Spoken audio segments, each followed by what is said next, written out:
আসসালামু আলাইকুম বন্ধুরা, আজকের ভিডিওটি একটু অন্যরকম হতে যাচ্ছে। সেটি হলো, বর্তমানে আমাদের যে স্মার্টফোন রয়েছে সেটি কিন্তু বলতে গেলে আমাদের একটি জীবনেরই প্রায় অংশ হয়ে গিয়েছে। স্মার্টফোন ছাড়া কিন্তু আমরা বর্তমানে চলতেই পারি না। তো অনেক সময় দেখা যায় যে আমরা যখন বাসায় থাকি আমাদের স্মার্টফোনটি খুঁজে পাওয়া যাচ্ছে না, তখন আমরা করি কি, অন্য একটি ফোন দিয়ে আমাদের সেই ফোন দিয়ে আমরা কিন্তু সেই ফোনটি সহজেই খুঁজে পাই। কিন্তু দেখা যায় যে আপনি যখন বাইরে যাচ্ছেন, অফিসে বা কোনো বাজারে বা কোনো মার্কেটে অথবা কোথাও ঘুরতে গেছেন, তখন যদি আপনার ফোনটি খুঁজে না পান তাহলে কিন্তু আপনার মনের অবস্থা কেমন হয় সেটি কিন্তু আপনারা অবশ্য সকলেই বুঝতে পারছেন। তো তখন দেখা যায় যে আমরা কিন্তু অন্য একটি ফোন দিয়ে সেই ফোন দিয়ে যদি নিশ্চিত হই যে সেই কলটি হচ্ছে না বা সেই ফোনে রিং হচ্ছে না, তখন কিন্তু আমরা নিশ্চিত হয়ে যাই যে আমাদের ফোনটি হারিয়ে গেছে অথবা কেউ চুরি করে নিয়ে গেছে। তো বন্ধুরা, আপনার ফোনটি যদি কখনো কোনোভাবে চুরি হয়ে যায় বা হারিয়ে যায়, তখন কিন্তু আপনাকে কয়েকটি কাজ অবশ্যই করতে হবে আপনার নিজের সেফটির জন্য। তো এক নম্বরে যে কাজটি করতে হবে সেটি হলো, আপনার ফোনে যে সিমটি রয়েছে বা যে সিম দুইটি রয়েছে সেই সিম দুইটি অবশ্যই কিন্তু আপনাকে কাস্টমার কেয়ারে ফোন করে অথবা নিকটস্থ আপনার যদি কোনো কাস্টমার কেয়ার থাকে সেখানে গিয়ে অবশ্যই সিম দুটিকে ব্লক করে দিতে হবে বা বন্ধ করে দিতে হবে। আর যত তাড়াতাড়ি সম্ভব আপনার ওই সিম দুটি কোনো দোকান থেকে বা কাস্টমার কেয়ার থেকে রিপ্লেস করে নিতে হবে। কারণ আপনার ওই সিমে দেখা যাচ্ছে যে বিকাশ, নগদ, রকেট অথবা অন্যান্য কোনো ব্যাংকের ডেবিট কার্ড বা ক্রেডিট কার্ড, আপনার ফেসবুক, হোয়াটসঅ্যাপ, ইমো, ভাইবার সবই কিন্তু দেখা যাচ্ছে যে ওই সিম দিয়েই সংযুক্ত থাকে বা কানেক্টেড থাকে। তো ওই সিমগুলো যদি মানুষের হাতে চলে যায় তাহলে কিন্তু আপনার এই অ্যাকাউন্টগুলো হ্যাক হয়ে যেতে পারে, অথবা ওই সিম দিয়ে যদি কোনো দুর্ঘটনা ঘটানো হয় তার সমস্ত দায়ভারও কিন্তু আপনার উপরেই চলে আসবে। তো যত তাড়াতাড়ি সম্ভব পারলে ওই সিমটিকে আপনি ব্লক করে দিবেন অথবা রিপ্লেস করে দিবেন। আর আমি পার্সোনালি সাজেস্ট করব, অবশ্যই আপনারা সিমে যে লক রয়েছে সেই লকটি ব্যবহার করার চেষ্টা করবেন। তো সিমে কিভাবে লক ব্যবহার করতে হয় এ বিষয়ে অবশ্যই সবাই কিন্তু জানেন।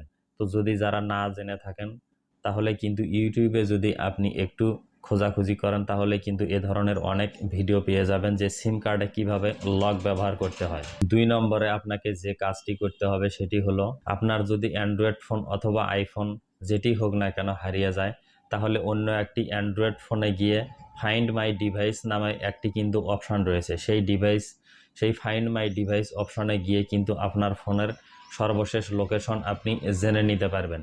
তো আপনার ফোনটি আপনি যতক্ষণ পর্যন্ত ফাইন্ড মাই ডিভাইস দিয়ে খুঁজবেন, তখনও যদি ফোনটি অন থাকে তবুও কিন্তু তার লোকেশন আপনি দেখতে পারবেন যে বর্তমানে আপনার ফোনটি কোথায় রয়েছে। আর যদি আপনি দেখেন যে ফাইন্ড মাই ডিভাইস দিয়ে লোকেশন দেখা যাচ্ছে তাহলে কিন্তু আপনি সেখানে তৎক্ষণাৎ গিয়েও আপনার ফোনটি খুঁজে পেতে পারেন। তো বন্ধুরা, এই কাজটি কিন্তু আপনাকে অবশ্যই করতে হবে। তাছাড়া অন্য আরও একটি কাজ করতে হবে, সেটি হলো আপনার ওই ফোনে যে জিমেইল অ্যাড্রেসটি লগ ইন করা রয়েছে, অন্য একটি ফোন থেকে আপনার জিমেইলটি লগ ইন করে ওই ফোন থেকে আপনার জিমেইলটি লগ আউট করে দিতে হবে।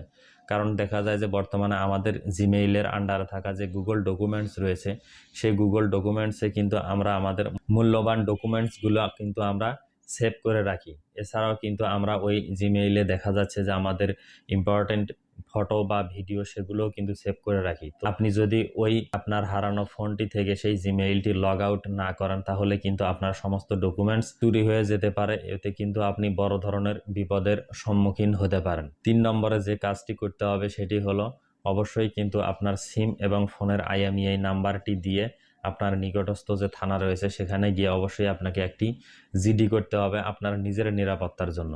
তো জিডি করার ফলে আপনার ফোনটি খুঁজে পাওয়া যাক বা না যাক, আপনার পরবর্তীতে যদি কোনো অ্যাক্সিডেন্ট বা কোনো ইনসিডেন্ট ঘটানো হয় ওই ফোনটি দিয়ে, তাহলে কিন্তু সমস্ত দায়ভার আর আপনার উপরে আসবে না, যদি আপনি থানায় আগে থেকেই একটি জিডি করে রাখেন।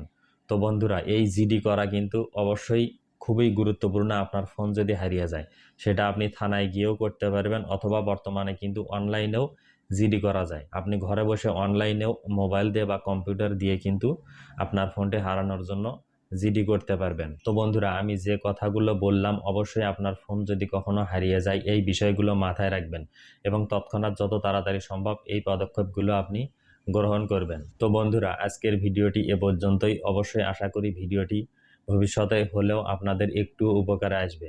তো অবশ্যই কিন্তু এই ভিডিওটি আপনারা আপনাদের ফেসবুকে শেয়ার করবেন, যাতে আপনি জানার পাশাপাশি আপনার বন্ধু বান্ধব, আত্মীয় স্বজন, ভাই বোন যারা রয়েছে তারাও এই বিষয়গুলো জানতে পারে এবং এই বিষয়ে সচেতন থাকতে পারে। তো বন্ধুরা, আজকের ভিডিওটি এ পর্যন্তই। দেখা হবে পরবর্তী কোনো ভিডিওতে। সে পর্যন্ত সবাই ভালো থাকবেন, সুস্থ থাকবেন, নিরাপদে থাকবেন।